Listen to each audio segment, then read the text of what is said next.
China's plan to reopen its borders next year continued to make a big impression on investors. On Wednesday, Asian markets worried in particular about what it might mean for global inflation. That China wants to repair its economy in 2023 is hardly a secret. It's quickly removing pandemic measures and promising economic stimulus.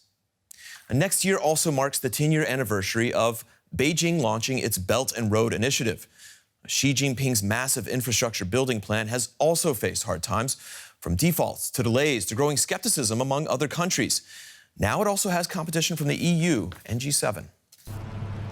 At the port of Hamburg, almost every third container comes from or goes to China. In order to remain attractive for large container ships from the Far East, Germany's largest seaport wants to build more berths for giant freighters.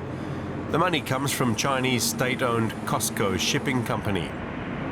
It bought a 24.9% stake in one of the port's 4 terminals 2 months ago. COSCO had already acquired stakes in 14 European ports, but in the wake of Russia's war in Ukraine, the Hamburg deal came under fire. Many lawmakers in Berlin fear Chinese access to critical infrastructure and that the project could lead to a problematic dependency, akin to German reliance on Russian gas. Tensions between the EU and China were already growing amid Beijing's sharper nationalistic turn and its suppressive policies in Hong Kong and the western region of Xinjiang. For its prestigious Belt and Road Initiative, China finances infrastructure projects in 140 countries for almost €1 trillion. The EU is trying to counter this with a budget of €300 billion. For its own project, called Global Gateway, the European Union aims to invest in infrastructure projects in emerging and developing countries with a focus on sustainability, environmental protection and fair competition. Criteria that play no role in China's Belt and Road Initiative. Chia-Chun Ye is our correspondent in Taipei. Chia-Chun, the Belt and Road Initiative was conceived of as this kind of jewel of Xi Jinping's foreign policy. But we've seen that its fortunes have changed or been challenged in recent years, and especially since the pandemic. What can we say about it right now? Yeah, so right now, Stephen, so far we see no signs that China is going to shift this foreign policy away. It's worth noting that 2023 marks 10th anniversary of this initiative. And just a few days ago, China mentioned that in 2023, many are looking forward to the third Belt and Road Forum for International Cooperation.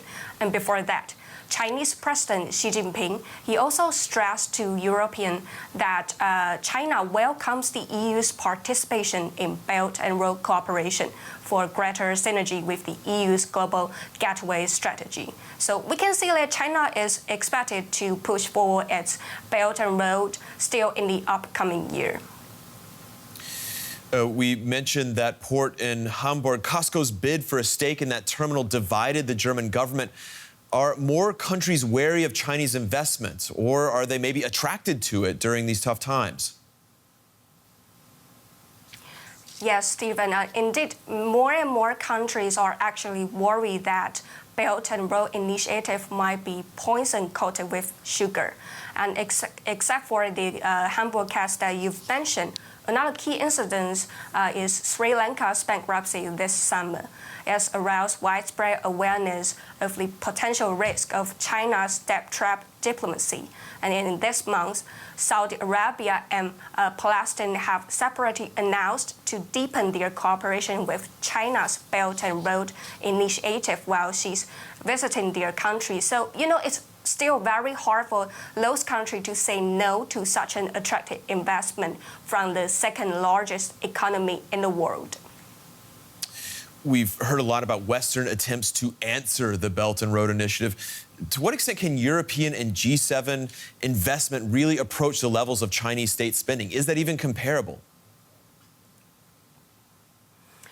Yes, it's really hard to say, but some experts see 2023 might be a good time for the Europe, to compete with the Chinese Belt and Road Initiative, because China is now facing COVID and some economic troubles. But at the same time, EU has also been faced with some doubts. It's been a year since the project has been announced, but according to the excerpts seen by the media, Ursula von der Leyen, the president of the European Commission, she said in a recent meeting that the Global Gateway project still suffers from lack of visibility, recognition, and some visible hard infrastructure projects. And besides, Ukraine war and the debates within the EU members may also hinder the progress of the project. So we can say that in 2023, the competition between EU and China might be heating up, but it's still unclear who's gonna be the winner. All right, that's Chia Chun-Ye in Taipei. Thank you.